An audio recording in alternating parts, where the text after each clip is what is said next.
Yes, what is up? What is good, guys and roses?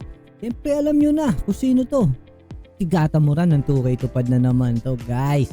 At for today's video, guys, gusto ko lang naman i-share sa inyo ang second build na center na ginawa ko. 7 flat ang height na may max wingspan na 7.6. Siyempre pangit naman kung 7 flat tapos 6.2 or 6.7 lang wingspan mo, diba? Ano yun? T-Rex build. Saka guys wala nang talagang ganun. At guys, gusto ko lang sabihin sa inyo hindi meta build to ng center. Yung mga sinasabi nila meta build ngayon 2K26, hindi guys. Depende pa rin kasi yung gusto mong i-build sa gameplay mo, kung paano ka maglaro sa loob ng court, 'di ba? At syempre, alam naman natin na wala namang perfect build sa 2K, 'di ba? Dahil kung perfect di mag-cheat ka na lang para umapaw sa attributes, 'di ba?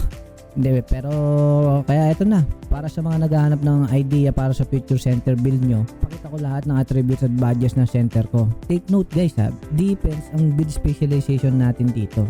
So ayun guys, nakikita nyo na ngayon yung attributes natin guys. Bali 13 top takers yung meron tayo dyan as of now. Yung dalawa galing sa build specialization na sinasabi ko sa defense. Kaya guys, panoorin natin hanggang dulo ng video na to guys, para mapanood nyo kung ano ang mga kayang gawin ng center natin na si Big Daddy Moran.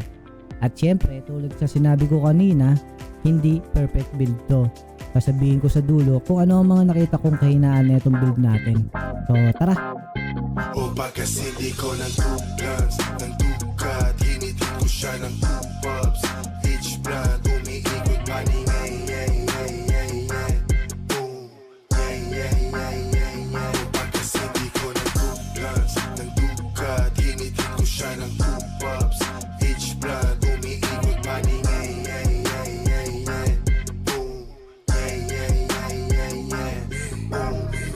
tapos siya, paikutin mo yung toma. Kita mo yung troops, yung datingan mga oma. Kulay blue, tapos yung suot ko na lonta. Malutong, kasi chicharon kapag pumorma. Kapag si Uncle Dex, alam mo na walang niya. Kapag dumikdik, lahat dumikdik. Yung parang siksik, kapag pumitik, pinaikay photograph.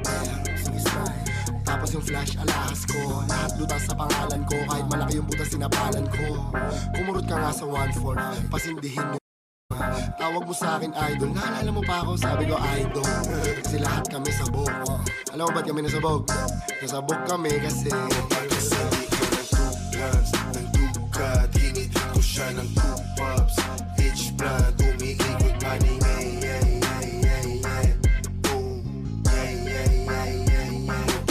di ko ng 2 plans, ng 2 cut, hinitin ko siya ng 2 pops. Each brand, umiikot money.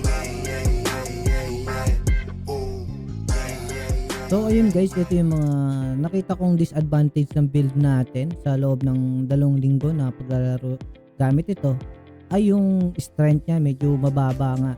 So pag matagal yung pestuhan sa ilalim, so minsan nawawarm ka na, lalo na pag mataas yung strength ng kalaban mo. At yung brick wall, kailangan mo siyang i-max plus 2 sa badge perks para kahit papano kumapit yung screen. Hanggang dito na lang. 2 ups, 2 down. Peace!